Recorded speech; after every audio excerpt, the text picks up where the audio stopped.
பழனியில் நடைபெற்றது ஒரு தன்னெழுச்சியான மாநாடு. முருகனை வந்து தமிழ் கடவுளாக கொண்டாடக்கூடிய ஒரு மாநாடாக இருந்தது. இது வந்து ஒரு மதத்தை நோக்கி வந்து எல்லாத்தையும் கொண்டு போகிறதுக்கான ஒரு மத வெறியை ஊட்டக்கூடிய ஒரு மாநாடுங்கிற விமர்சனம். நாங்கள் இதுவரைக்கும் மதத்தை பற்றியே பேசவே இல்லை, முருகனை பற்றி தான் பேசிக்கிட்டே இருக்கோம்.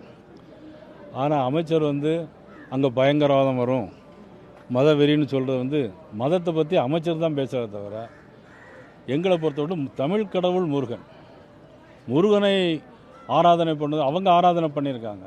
அதில் எத்தனை பேர் வந்தாங்க, இதில் பேர் எத்தனை பேர் வருவாங்க அப்படிங்கிறத நீங்கள் வந்து தெரிஞ்சுக்கிடலாம். அதிலிருந்து எது உண்மையான மாநாடு அப்படிங்கிறத நீங்கள் தெரிஞ்சுக்கிடலாம். இப்பொழுது திமுக வந்து தோல்வி பயத்தில் இருக்கிறாங்க. அவங்களுக்கு விடுதலை சிறுத்தைகள் எத்தனை சீட்டு கொடுக்க போகிறோம், அவங்க 15 கேட்க போகிறோன்ட்டு ஒரு ஏதோ தகவல் எனக்கு செய்தி வந்திருக்கிறது.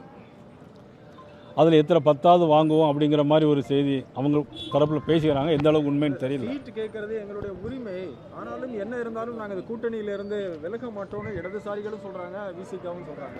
இல்லை, அது அவங்களுடைய உரிமை. அதை பற்றி நான் விமர்சனம் பண்ணுறதுக்கு இல்லை, இவங்க பேசுகிறத வச்சு சொல்லணும். திமுக தோல்வி பயத்தில் இருக்குதுங்கிறத நான் சொல்ல வரேன். தமிழ்நாட்டுக்கும் பவன் கல்யாணுக்கும் என்ன சம்பந்தம், ஏன் இந்த மாநாட்டுக்கு கூப்பிடுறீங்கன்னு சேகர்பாபு கேட்குறாரு. அவர் முருக பக்தர். அவர் இன்றைக்கி புதுசாக வரல, ஏற்கனவே முருக பக்தர். அவர் அறுபடை வீடுக்கு ஏற்கனவே வந்துட்டு போயிருக்காரு. அதாவது ஆந்திராவில் உள்ளவங்க இங்கே வந்து சாமி கும்பிடக்கூடாதுன்னு சொல்கிறாரா அமைச்சர்? அப்படி சொல்கிறாங்களா? நீ கேட்க வேண்டியதானே. நீங்கள் யாரும் கேட்கவே இல்லை அமைச்சர்கிட்ட. ஆந்திராவில் உள்ளவங்க முருகனை கும்பிடக்கூடாதா, மகாராஷ்டிராவில் உள்ளவங்க முருகனை கும்பிடக்கூடாதா அப்படி நீங்கள் கேட்கவே மாட்டேங்கிறீங்க. கேள்வி பூரா என்கிட்டே தானே கேட்குறீங்க. நீங்கள் அருணாச்சல அமைச்சரை பார்த்து உங்களுக்கு பயம் இருக்குன்னு நினைக்கிறேன், மீடியா எல்லாத்துக்கும் அப்படி தான் நினைக்கிறேன். வேலை எடுத்து சுற்றி பார்த்தீங்க, பூஜ்ஜியம் தான் கிடைச்சது. இப்போ முருகர் மாநாட்டு நடத்துறீங்க, மறுபடியும் பூஜ்ஜியம் தான் கிடைக்கும்னு சொல்கிறாங்க. வேலை எடுத்து சுற்றுனர் விளைவினதுன்னா சூர சம்காரம் தான் நடந்துச்சு. அதை அவர் புரிஞ்சுக்கணும். வேலை எடுத்து சுற்றினா சூர சம்காரம். இது சக்தி கையில் உள்ள வேலை இது. அதனால் அருணாச்சல அமைச்சர் வந்து ஆந்திராவில் உள்ளவங்க இங்கே சாமி கும்பிடக்கூடாதுன்னு சேகர்பாபு அவர்கள் அமைச்சர் அவர்கள் சொல்கிறார்களா என்ன? நீங்கள் ஏன் கேட்க மாட்டேங்கிறீங்க? இல்லை, எனக்கு தெரியல, நீங்கள் ஏன் கேட்க மாட்டேங்கிறீங்க? இனிமேல் அடுத்த வாட்டி கேட்டுட்டு எனக்கு ஒரு பதில் சொல்லுங்கள். நீங்கள் அவங்க பக்தர்கள் மத்தியிலையும் சரி, பொதுமக்கள் மத்தியிலையும், அரசியல்வாதிகள் எல்லாருமே வந்து முருகன் ட்ரெண்டாக மாறிட்டு இருக்கு. என்ன காரணம்? அதாவது சில தர்மங்கள் ஜெயிக்கணும், அதற்கு இறைவன் சில அவதாரங்களை எடுப்பான்.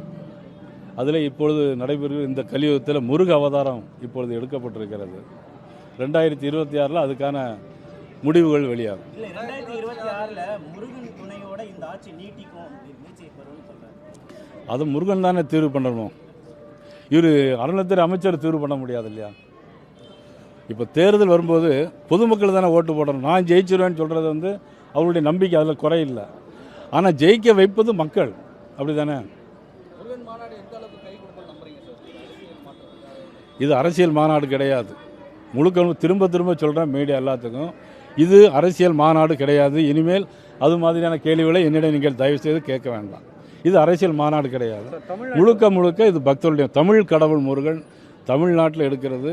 அவர்கள் கொண்டாடி இருக்கிறார்கள், நாங்களும் கொண்டாடுகிறோம், அவ்வளோதான். இதில் அரசியல் எந்த விதமான அரசியலும் கருத்து வேறுபாடும் மன ஆச்சரியம் கிடையாது. அவர்கள் கொண்டாடும்போது எங்களை போன்றவரை அழைக்கவில்லை, நாங்கள் இப்போது அவரை அழைக்கிறோம். நீங்கள் அதில் கலந்து கொள்ளுங்கள். பிளே ஸ்டோர் மற்றும் ஆப் ஸ்டோரில் இருந்து பாலிமர் செயலியை QR கோடு மூலம் பதிவிறக்கம் செய்யுங்கள். செய்திகளை உடனுக்குடன் பெறுங்கள்.